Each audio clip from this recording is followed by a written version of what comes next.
Muy buenas tardes, a nombre de la Universidad Autónoma de Chiapas, del Colegio de Abogados Procesalistas Latinoamericanos y la revista Primera Instancia, les doy la más cordial bienvenida a la primera sesión de la 11ª temporada del foro Viernes de Derechos Humanos. Para nosotros es un placer contar el día de hoy con el distinguido y reconocido licenciado en Derecho, maestro en Derecho Constitucional y Amparo, maestro en Derecho Administrativo y Fiscal, todas por la Facultad de Derecho de la Barra Nacional de Abogados, litigante en diversas firmas de la Ciudad de México, asesor parlamentario en la Asamblea Legislativa de la Ciudad de México, es funcionario judicial del Juzgado octavo y 12º de Distrito de Amparo en materia penal, funcionario judicial en el 11º Tribunal Colegiado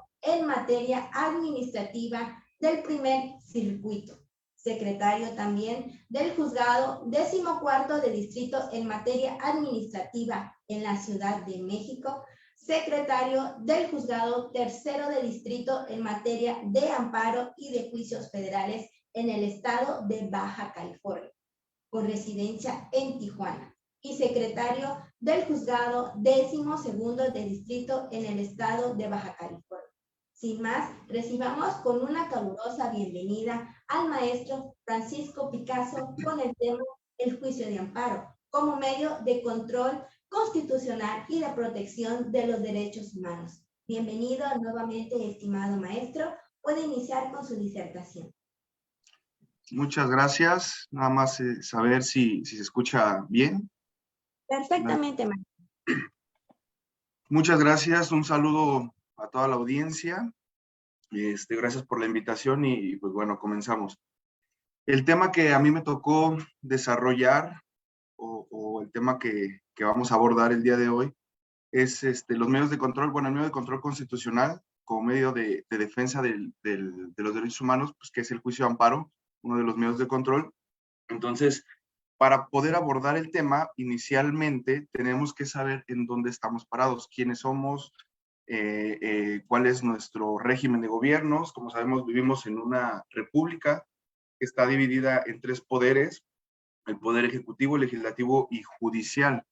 Esto es importante y a mí me gusta en las pláticas que doy, pues comentarlo en virtud de que pues la mayoría de gente puede llegar a conocer la división de poderes, pero no conoce en muchas ocasiones cuáles son las funciones de cada uno de los poderes y cuáles son los niveles de gobierno.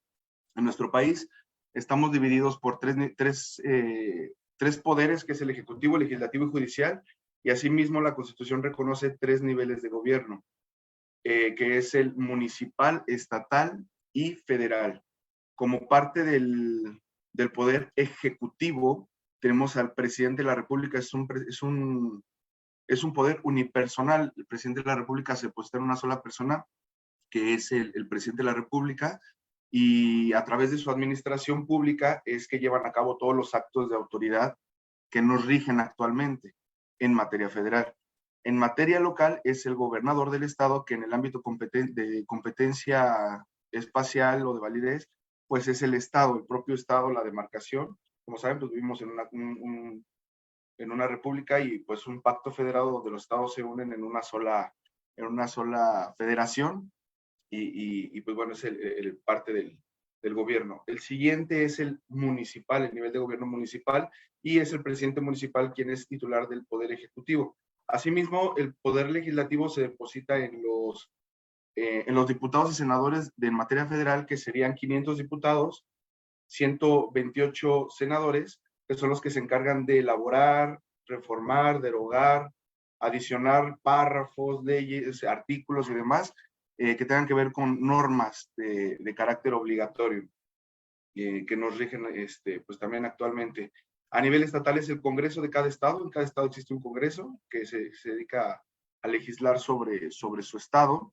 Y a nivel municipal, pues existen los regidores y síndicos, que muy probablemente todos los conozcan, porque son personas de la vida pública que son los más cercanos, por así decirlo, a la gente. Finalmente tenemos al Poder Judicial. El Poder Judicial de la Federación constitucionalmente se deposita en la Suprema Corte de Justicia de la Nación, Tribunal Electoral del Poder Judicial de la Federación, Consejo de la Judicatura, juzgados de distrito, tribunales colegiados y tribunales colegiados de apelación con la nueva reforma.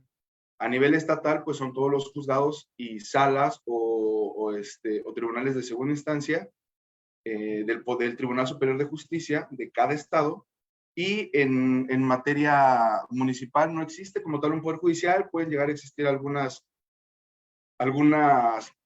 dependencias que se encarguen de dirimir ciertos conflictos, pero en la mayoría o en su mayoría los dirime tanto el Estado como dependiendo del ámbito de validez y espacial de la norma, como el Poder Judicial de la Federación.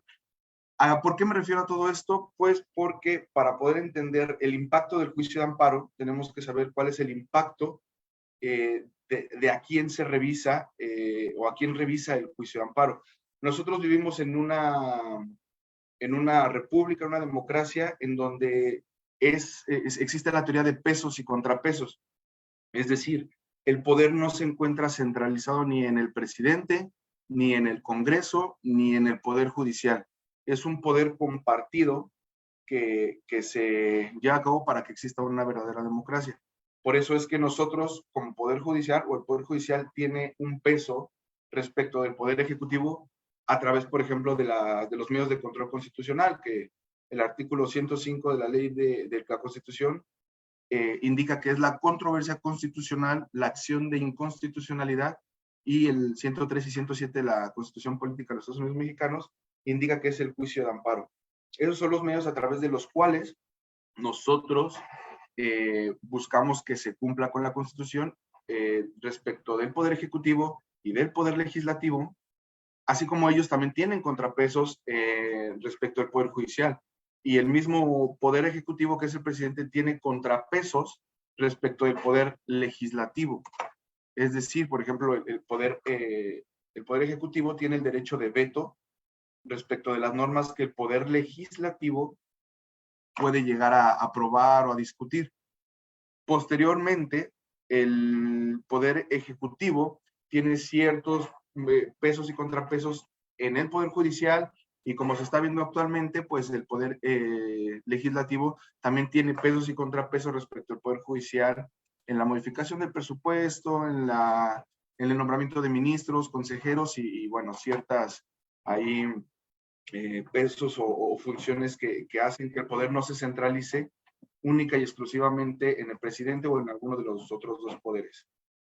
Esto es pues muy importante porque nos permite advertir la importancia del juicio de amparo. El juicio de amparo prácticamente es un medio de control constitucional que sirve para contrarrestar todos los actos de autoridad que vulneren o que puedan llegar a vulnerar derechos humanos reconocidos en la Constitución y en la reforma de 2011 de derechos humanos, pues también reconocidos en tratados internacionales, por lo cual pues el juicio de amparo pues es tremendamente importante, no restándole la importancia pues a la acción de inconstitucionalidad y a la controversia constitucional, que bueno, pues es todo un tema muy aparte. Entonces, ¿cómo podemos definir al juicio de amparo? O más allá de definirlo de una forma dogmática o conceptualizarlo, les pudiera decir que el amparo es la institución, me atrevo a decirlo, más importante, la institución jurídica más importante de México. Es la institución jurídica que se encarga de proteger los derechos humanos de todas y todos, todas las personas, las personas que están aquí, independientemente de su condición económica, su condición social, su educación, si están en este país de manera legal o de manera regular. Los derechos humanos que son protegidos a través del juicio de amparo son prácticamente para todos. Es decir, cualquier persona que se vea vulnerada en sus derechos humanos, pues evidentemente tiene la oportunidad de promover juicio de amparo, salvo sus principios rectores del juicio de amparo, sus excepciones, que bueno, pues hay que cumplirlas y que vienen estipuladas y previstas en la propia ley de amparo. El juicio de amparo se divide en dos vías, la vía directa y la vía indirecta, para que no se torne un tanto complicado a lo mejor de entender. Vamos a explicarlo primero en la vía directa. La vía directa, el amparo procede, o es procedente el amparo de conformidad con el 170, si no me falla la memoria, de la ley de amparo, en contra de todas aquellas resoluciones que pongan fin a juicio. ¿Cómo sabemos que la resolución puso fin a juicio? Cuando las autoridades responsables, en este caso jueces y magistrados locales, emiten una resolución, regularmente los abogados postulantes o quien postula o litiga, pues lo primero que hace, si no son favorables a sus intereses, es revisar la ley procesal, ya sea Código Nacional de Procedimientos Penales o Código de Procedimientos Civiles, en algunas materias Código de Procedimientos Familiares, me parece que en Morelos existe esa figura, el Código de Comercio, o dependiendo la ley de que se trate, cada abogado postulante, si no favorece a sus intereses la sentencia que se dicta, tienen que verificar si existe algún otro medio de nulificación, revocación del acto reclamado por el cual se pueda nulificar o revocar el acto reclamado, que sería la sentencia, y en muchos de los casos, pues procede la apelación, la revocación, o depende cómo le denomine cada estado al recurso. En su mayoría es el recurso de apelación. Entonces, agotan ese recurso de apelación o el recurso que sea, dependiendo del estado, y una vez agotado ese recurso y sigue sin favorecerle a los derechos o a los intereses de quien promueve el recurso de apelación, tienen que revisar nuevamente la ley, y si ya no existe algún otro recurso, pues entonces ya no hay recursos que agotar, es cuando ya se le pone fin a juicio. Es para efectos del amparo directo, se le pone fin a juicios en contra de toda aquella sentencia o toda aquella resolución que ponga fin a juicio o a procedimiento, ¿no? Regularmente es juicio. Entonces, esa es la procedencia de la vía del amparo directo. El amparo indirecto prácticamente procede en contra de todo lo demás. Cualquier cuestión, cualquier circunstancia en donde se vea vulnerado tus derechos humanos a través de las autoridades responsables, que son las autoridades que ejercen cierto nivel de imperio en contra, con relación a los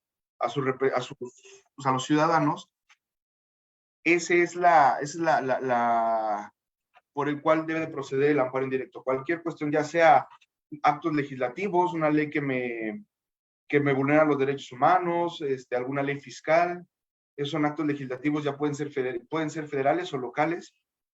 También puede ser, no sé, un derecho de petición, le pedí cierta información o alguna circunstancia se le pidió al municipio o al estado, no me ha contestado, bueno, pues violenta el artículo 8º constitucional, procede el juicio de amparo, y también procede, vaya que hay que comentarlo, procede en contra también de particulares que tengan cierto ejercicio de funciones públicas. Últimamente se ha estado llevando mucho los juicios de amparo de universidades privadas, por las cuales no les entregan sus certificados de bachillerato, sus certificados de licenciatura.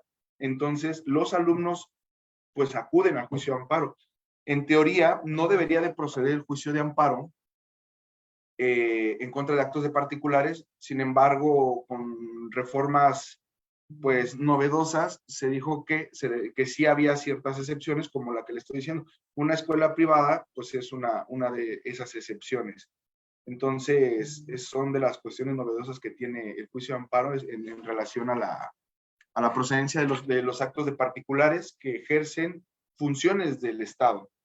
Entonces, pues bueno, el amparo, reitero, una persona que no es de México, que no es mexicana, un salvadoreño, un hondureño, alguien del Medio Oriente que viva aquí o que esté aquí de manera irregular y lo quieran deportar inmediatamente, también procede el juicio de amparo, porque son actos prohibidos por el artículo 22 constitucional. Entonces, pues lo que les puedo decir es que el amparo prácticamente protege a todas las personas que lo soliciten, y que sean vulneradas sus garantías constitucionales, evidentemente procede el juicio de amparo, y de ahí su importancia como institución jurídica.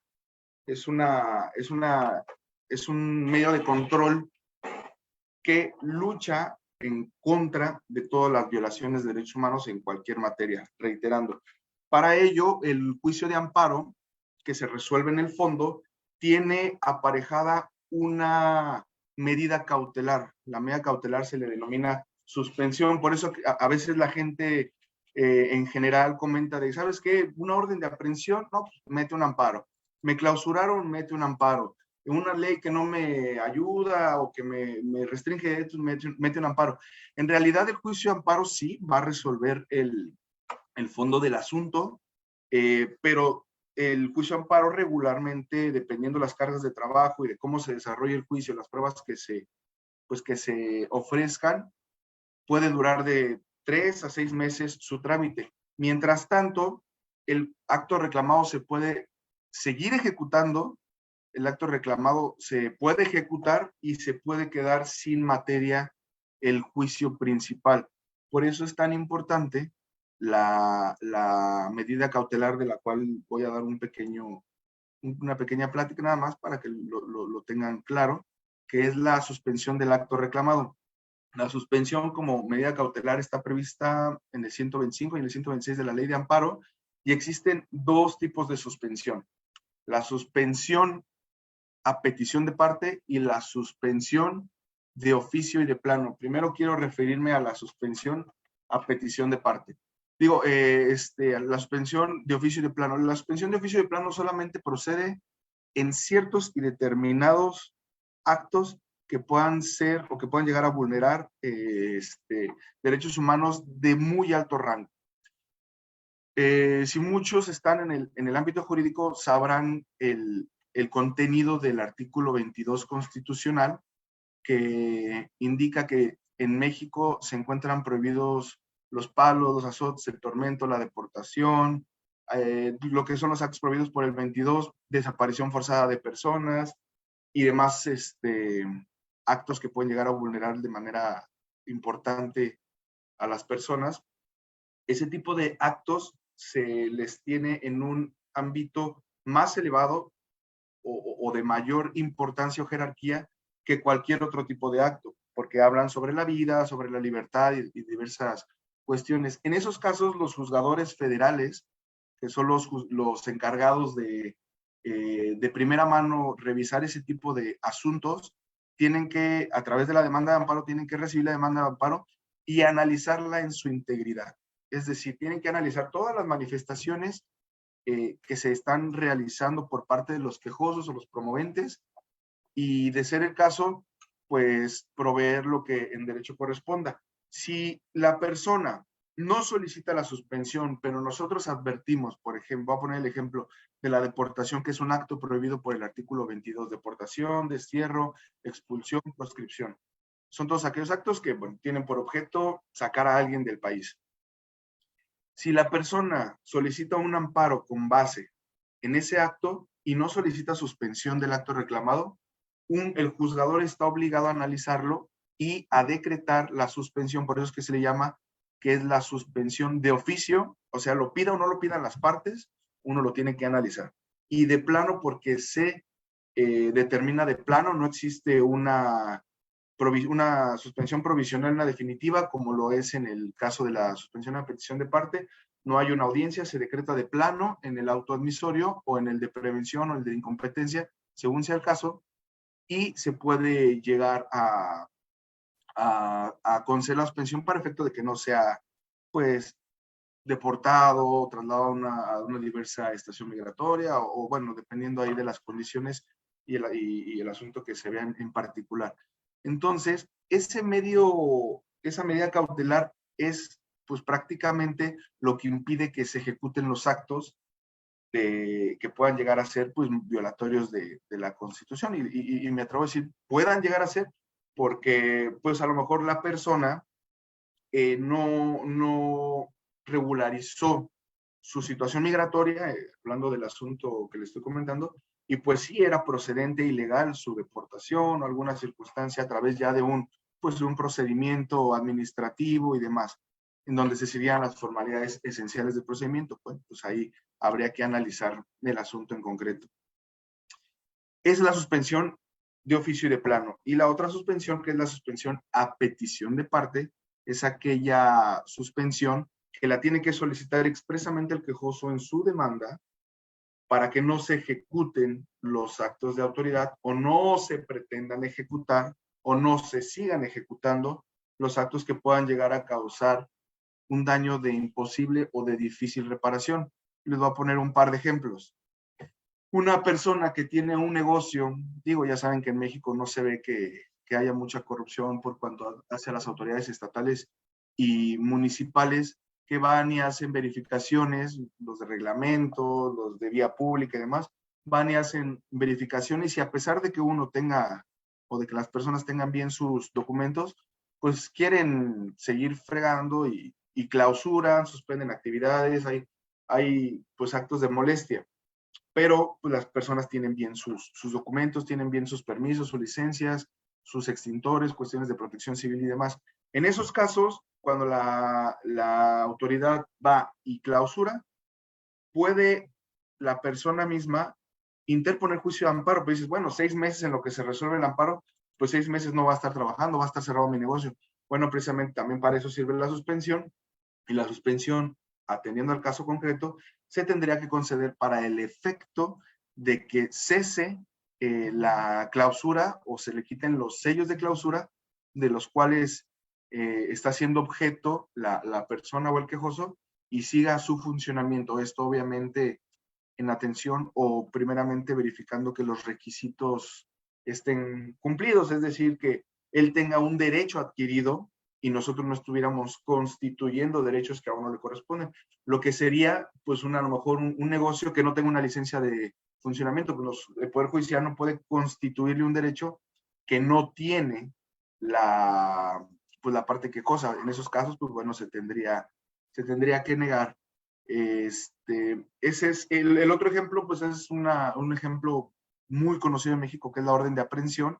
Pues a veces las personas se enteran de que ya se gira una orden de aprehensión, y lo primero que la gente, los compañeros, amigos, le dicen, ¿sabes qué? Pues mete un amparo, mete un amparo. Sí, efectivamente, meten su amparo, pero lo que hace que se paralice la circunstancia de no ser aprehendido o que no se realice o se ejecute la orden de aprehensión es precisamente la suspensión, que es la medida cautelar, que va aparejado al juicio y se siguen por cuerdas separadas.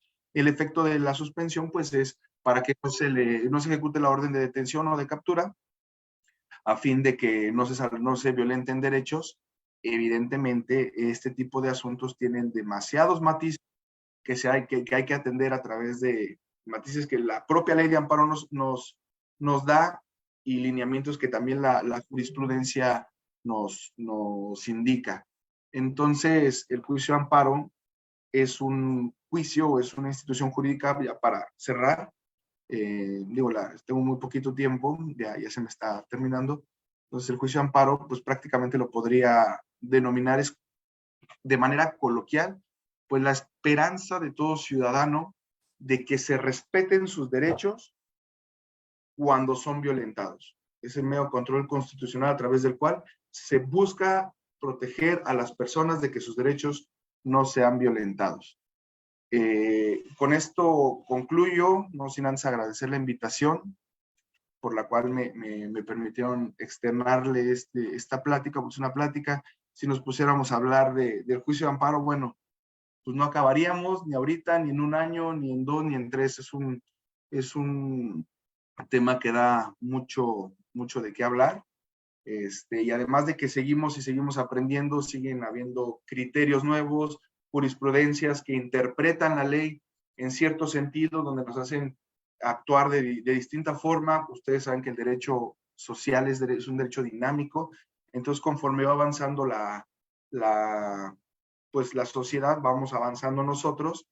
Lo que nos pasó con la pandemia. La pandemia vino a fortalecer la institución del Poder Judicial de la Federación, vino a enseñarnos muchas cuestiones que si bien ya estaban en la propia ley, no las ejecutábamos como lo es el juicio en línea. Hoy en día el juicio en línea del 100% de los asuntos, el 40% se promueve a través del juicio en línea, a través de la firma electrónica, y todos los abogados pues llevan su juicio totalmente en línea. Son de las cuestiones que van avanzando y que hace 3 años antes de la pandemia 4 años, pues no se veían, si acaso 1 de 10 juicios era así y era raro. Entonces, la sociedad va avanzando, el derecho va avanzando y pues este espacio, pues por lo menos para dejar claros algunos puntos, aunque quisiera, digo, extenderme, pues bueno, nos faltaría mucho, ¿no? Pero muchas gracias, les agradezco la atención y pues aquí concluye mi participación.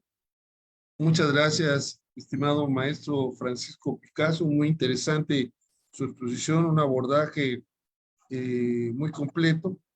Quisiera comentar algunas cuestiones referentes al juicio de amparo. Podríamos decir que el juicio de amparo sufrió una transformación a partir de la reforma a los derechos humanos, y si sufrió una transformación, ¿qué tanto, podríamos decir, se avanzó o no se avanzó cualitativamente en la protección de los derechos humanos en México, estimado maestro Francisco? Claro que sí. Pues bueno, a mí me parece que se avanzó de manera significativa. Digo, en 2011 se dio la reforma constitucional a los derechos humanos. Prácticamente todas las personas tienen derechos humanos. Se le da una jerarquía importante a las convenciones, a los tratados internacionales, tan importante que se le pone al mismo nivel de la Constitución. Es decir, los derechos humanos que prevé la Constitución y que prevén los tratados internacionales, pues evidentemente son del mismo valor jerárquico. Entonces, de manera cualitativa, yo podría decir que se ha avanzado demasiado. Les voy a poner un ejemplo y que está muy, muy ahorita por así decirlo, de moda: la prisión preventiva oficiosa. La prisión preventiva oficiosa es aquella prisión pues, que se impone a las personas solo por el hecho de que el delito en el que probablemente él participó, pues esté en un catálogo. Ni siquiera se hace un estudio de si se reúnen los requisitos mínimos para pues para saber si cometió, si estuvo en el momento del acto y demás cuestiones. Simplemente solo por el hecho de estar en un catálogo no se justifica más que por el hecho de estar en el catálogo del 19 constitucional. Esta circunstancia se abordó en un asunto es el de Zompaxtle-Tecpli contra el Estado mexicano en la Comisión de la Corte Interamericana de Derechos Humanos, y que la Corte Interamericana de Derechos Humanos lo declaró inconvencional. Esa es una de las cuestiones que cualitativamente a mí me parece que ha servido en la reforma del 2011, porque también le da entrada a los derechos humanos, y le da entrada a las instituciones internacionales para que ellos mismos puedan declarar el tipo de derecho que puede llegar a ser vulnerado, en este caso el derecho a la libertad por cuanto a la prisión preventiva oficiosa. Entonces, ellos declaran la inconvencionalidad, inmediatamente le ordenan al Estado mexicano ver esos temas, y que, pues bueno, un pleno regional centro-norte en la República Mexicana, que se encarga de emitir jurisprudencia, pues ellos mismos fueron los que están interpretando esa sentencia de la Corte que nos dice que es inconvencional, ni siquiera inconstitucional, inconvencional, no va acorde de la convención o las convenciones. Entonces, el Pleno Regional determina esa circunstancia, y pues bueno, actualmente ahorita ya, si se siguen imponiendo la prisión preventiva oficiosa, mucha gente viene, se ampara, y pues bueno, hay que estar concediendo suspensiones o amparos en relación a que ya es inconvencional. Todo esto me parece a mí que son secuelas positivas de lo que vino a ser la reforma de 2011. Muy bien, muy interesante, maestro Francisco. ¿Qué tanto se aplica en la judicatura, en la jurisdicción, el control difuso de convencionalidad?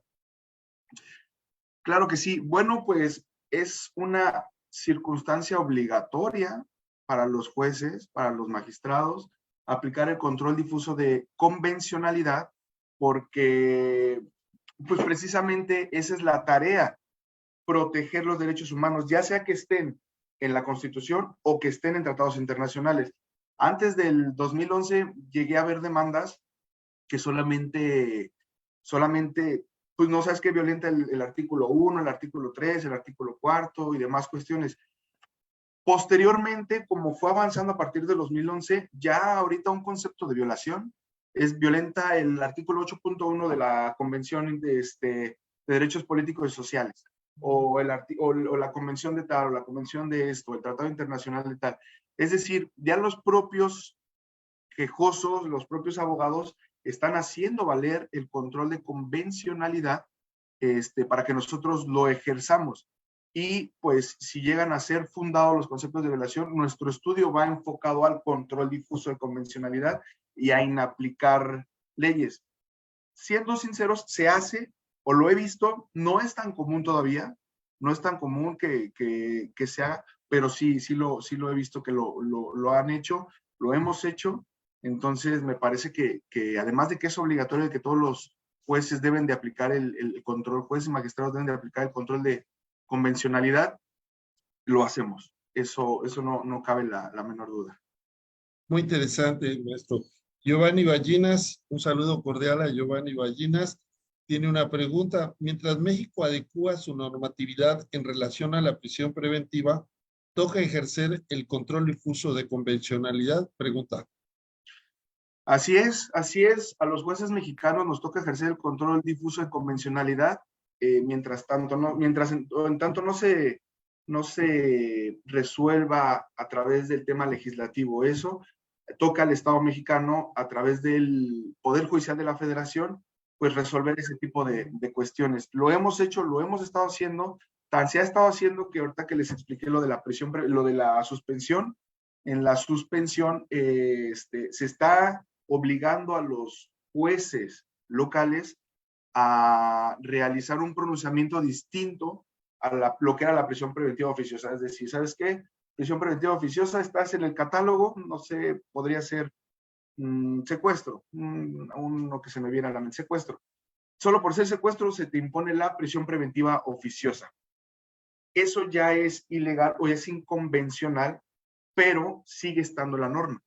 O sea, sigue estando la norma y lo siguen haciendo. Entonces, el propio Estado mexicano, a través del Poder Judicial, a través del Pleno Regional, determinó que los jueces también estamos obligados tanto a aplicar el control de convencionalidad, no podemos tener una imposición de sanción que es inconvencional. Entonces, nosotros les ordenamos a los jueces que abran a debate la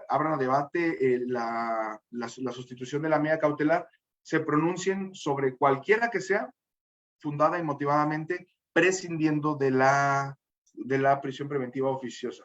Ellos pueden ponerla justificada, pero que justifiquen realmente su imposición. No puede ser una prisión preventiva oficiosa, como la oficiosa, de ya nada más por estar en un catálogo. Entonces, respondo a la pregunta, sí, efectivamente, nos toca a nosotros, mientras no se legisle, nos toca a nosotros como Poder Judicial estar declarando la inconvencionalidad de esa medida. Sí, muy interesante. Al principio, estimado maestro Francisco, se mencionó que a partir de la reforma del 2011, la fuente de derechos humanos se amplió, incluyendo los tratados internacionales de los que México haya sido parte. Giovanni Ballinas dice, muchas gracias, maestro, saludos.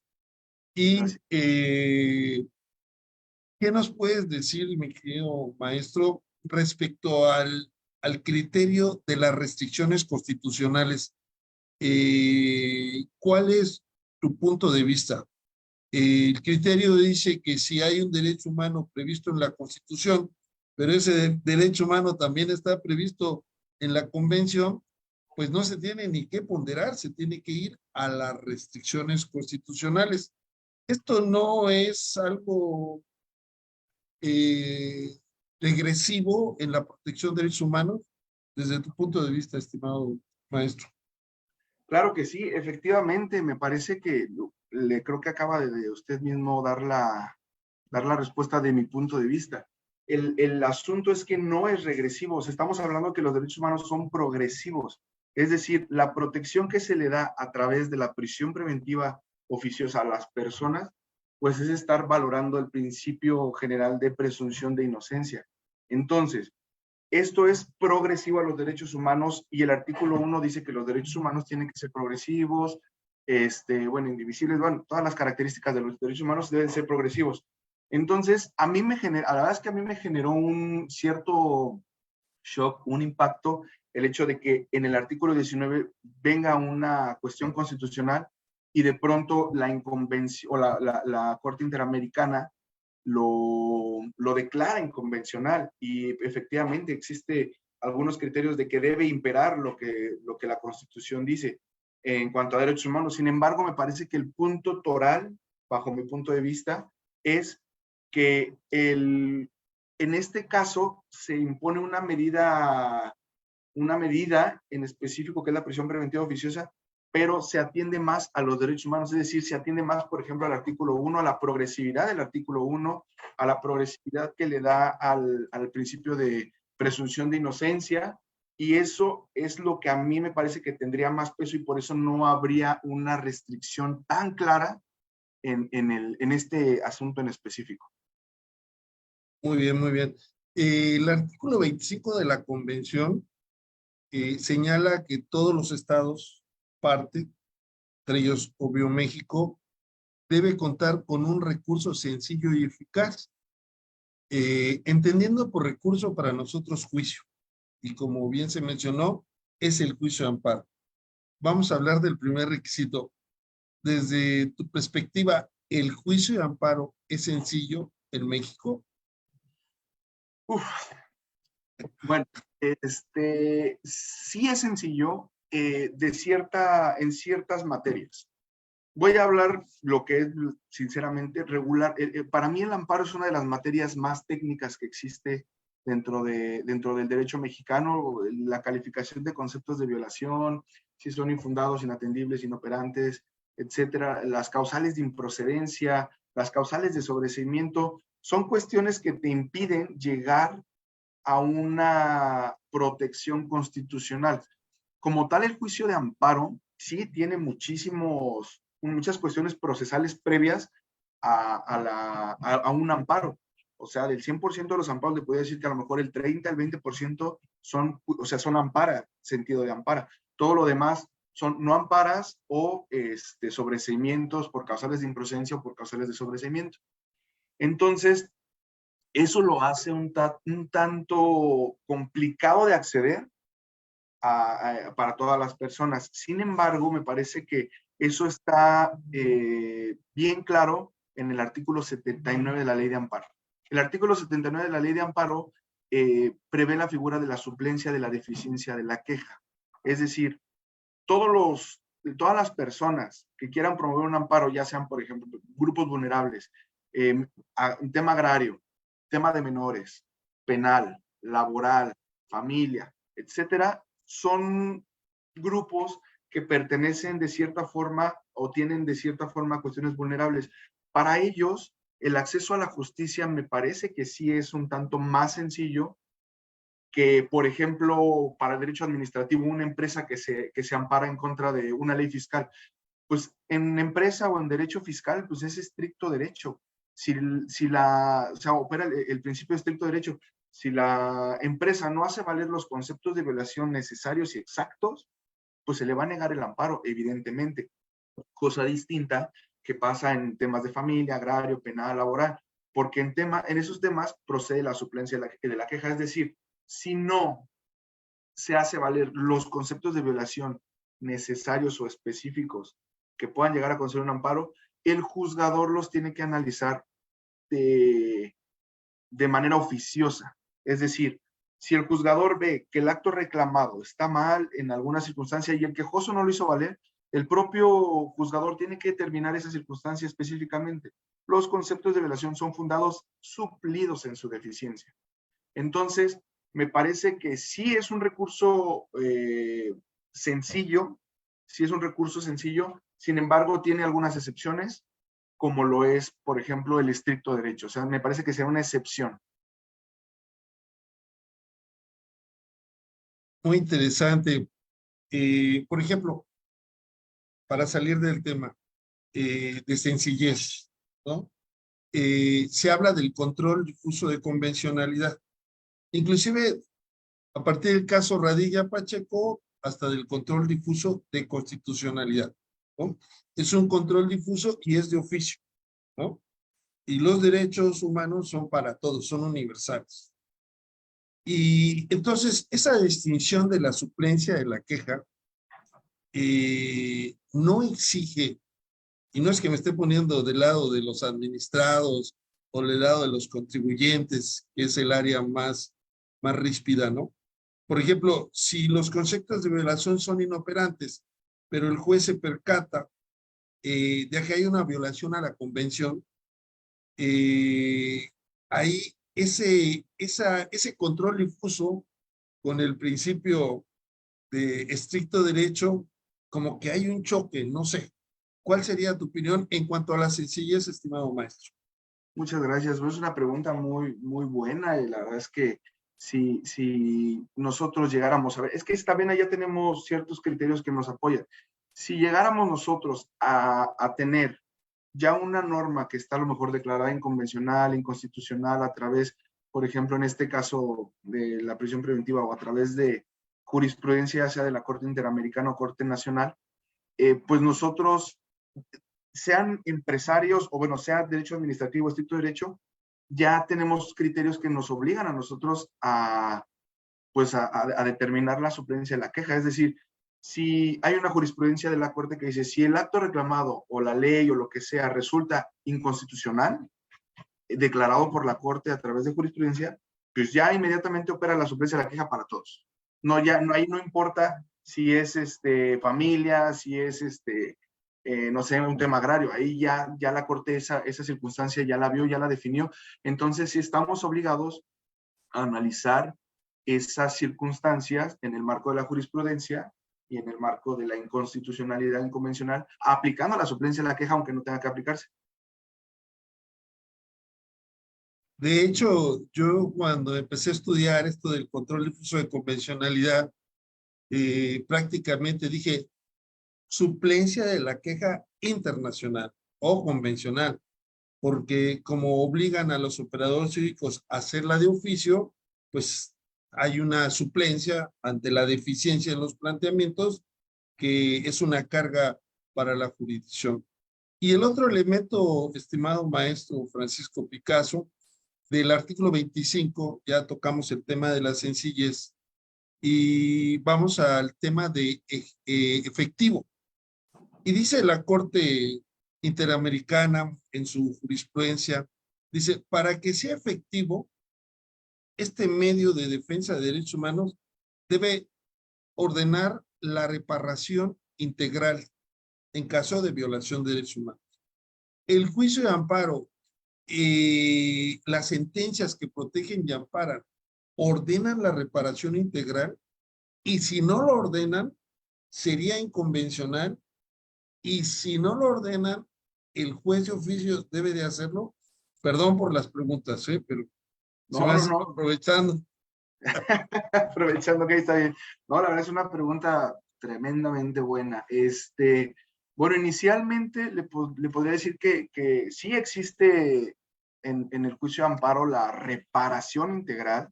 Sí se comenta, es decir, cuando nosotros se fijan las sentencias de amparo, pues se hace un análisis después de la sentencia ya concedida, pues del cumplimiento de la sentencia. Es decir, la idea es que todo regrese al estado en que se encuentra y si no se pudiera regresar al estado en que se encuentra, bueno, pues sustituir lo que le llaman el cumplimiento sustituto. Me parece que sí hay una cierta reparación integral, pero no es total. Le voy a poner un ejemplo. Nosotros, la Comisión Ejecutiva de Atención a Víctimas, que es la que se encarga de precisamente hacer las reparaciones integrales de derechos humanos o por violaciones graves a derechos humanos, en los asuntos, por ejemplo, no sé, se me ocurre ahorita un secuestro, o lo de los lamentable suceso del ABC en Sonora, hacen todo un estudio de la reparación integral, medidas de no repetición, por ejemplo, medidas de satisfacción, pérdida de oportunidades y demás. Hacen todo un estudio que después nosotros lo revisamos y hacemos un catálogo de cuáles son los medios de reparación integral de los derechos humanos. O sea, no basta con retrotraer el tiempo y pues tratar de cierta forma resolverles su asunto, sino que ya no hay medidas de no repetición, medidas de satisfacción, medidas de, o sea, todo ese tipo de medidas me parece que sí es un tanto reparatorias lo que se hace. El tema aquí del amparo es que, híjole, se me la pone un poquito complicada, es que es una pregunta pues bastante buena. La idea del amparo es que se deje sin efectos el acto reclamado y regrese al estado en el que se encontraba. Ese es el objeto.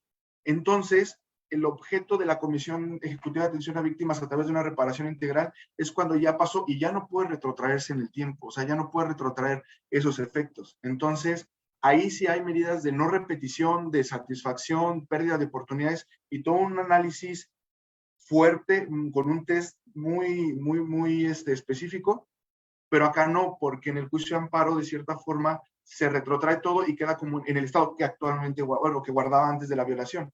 Entonces, me parece que en ciertos asuntos sí debería de existir la reparación integral, y pues yo creo que resultaría un tanto inconvencional probablemente que no haya o sea, que no se prevea de manera clara, probablemente, o al menos en mi experiencia no me ha tocado una solicitud de reparación de derechos humanos.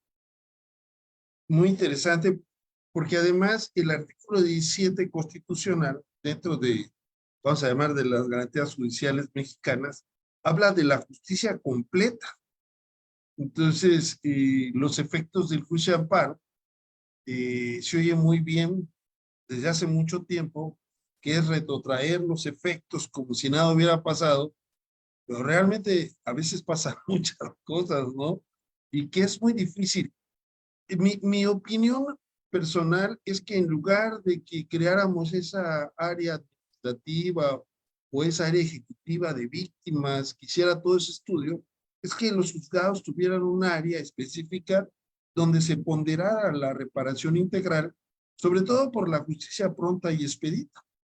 Y otro punto todavía más difícil, estimado doctor maestro Francisco Picasso, es que dice la Corte Interamericana al interpretar que las medidas que tengan los medios de protección de derechos humanos, para que sea eficaz, debe sancionar a los victimarios. Es decir, en la sentencia se debe sancionar a los victimarios. Y esto a veces a mí también me llama la atención porque digo, bueno, el juez en una sentencia que emita el monto o las medidas de reparación integral y aparte emita una sanción y desarrollaría un poquito más pensando en que si no le pegamos en el bolsillo a las autoridades responsables que violan sistemáticamente derechos humanos, pues nunca vamos a combatir la impunidad y nunca vamos a tener una verdadera garantía de no repetición. Por ejemplo, es una ficción, ¿verdad? Viene la sentencia de amparo, protege y ampara, y se señala que se le repara integralmente a la víctima una cantidad de dinero, un pedir perdón, no sé, todo lo que garantías de no repetición y multa o suspende del cargo a la autoridad responsable, porque pues en el juicio de amparo se conocieron todos esos hechos. ¿Podríamos pensar algún momento en que tuviéramos una sentencia de esta magnitud, de acuerdo con los parámetros interamericanos, estimado maestro Francisco? Bueno, pues me parece que de inicio el Poder Judicial o los juzgados todavía no realizan esos pronunciamientos al respecto en relación de se ampara y hacer un capítulo especial ya inmediatamente de sanción. Sí existe un procedimiento de medidas a tomar ya en el cumplimiento de las sentencias que se lleva a cabo, es decir, si no cumple la sentencia, inmediatamente viene la primera, la multa. ¿Sabes qué? Multa de tanto a tanto. Sigues sin cumplir la sentencia, otra multa. Sigues sin cumplir, sube al tribunal colegiado para que él requiera la multa. El tribunal colegiado requiere, no cumple, inmediatamente sube a través de la inejecución de un procedimiento de inejecución de sentencias a la Suprema Corte de Justicia de la Nación. La Suprema Corte, en los proyectos ya que le llegan, pues ya es, ponen multa, propone la separación del cargo u ordena la separación del cargo e inmediatamente después vista al Ministerio Público.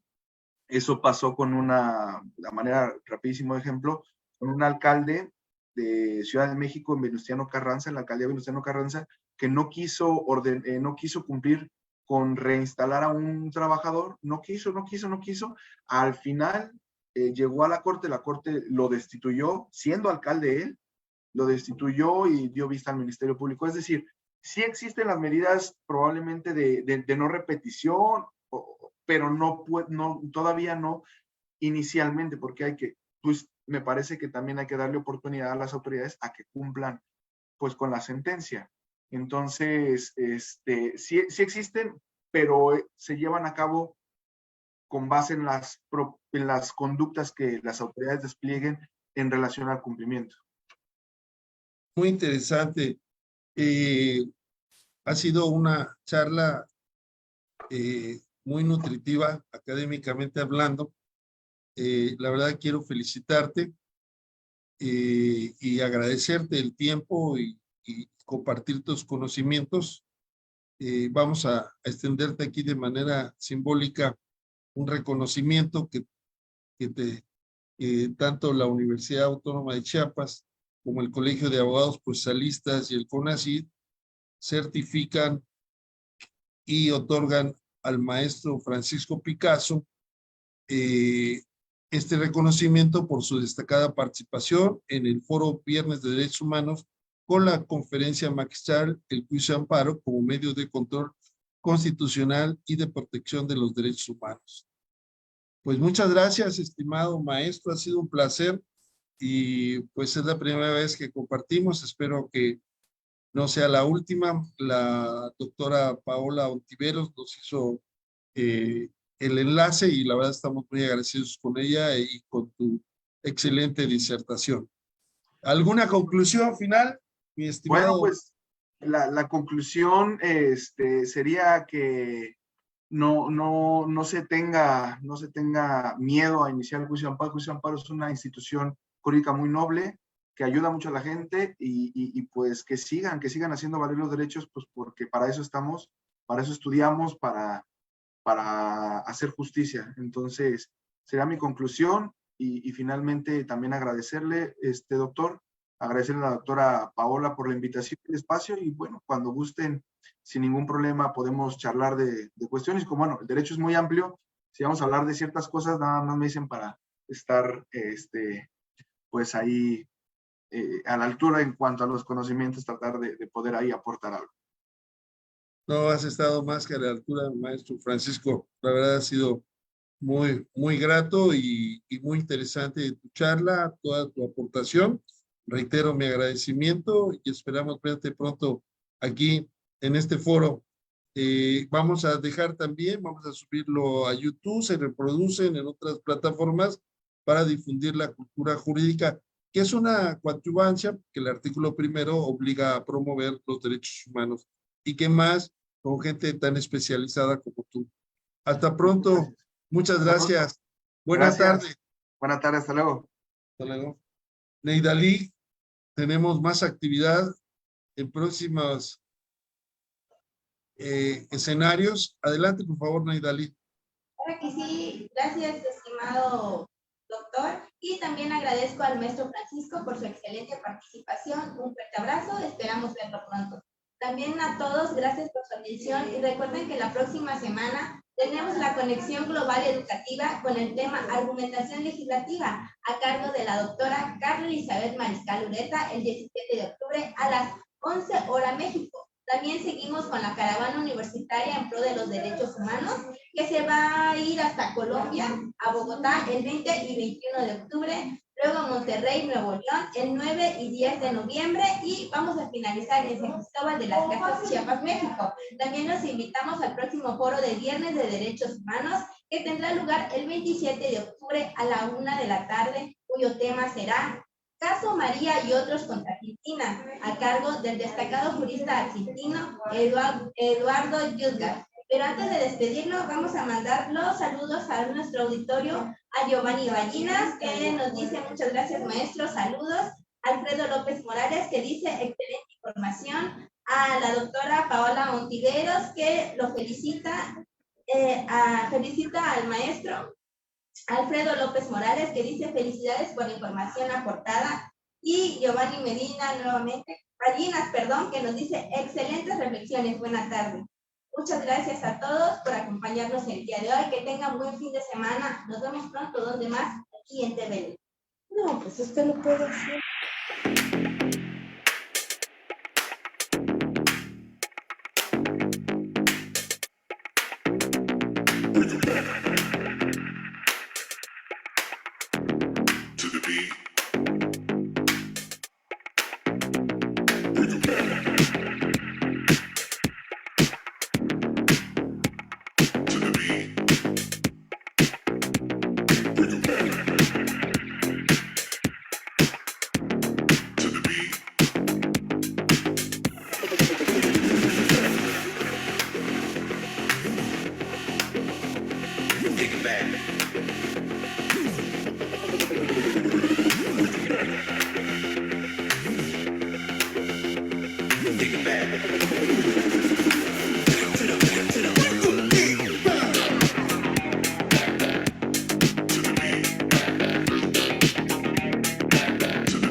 To the beat.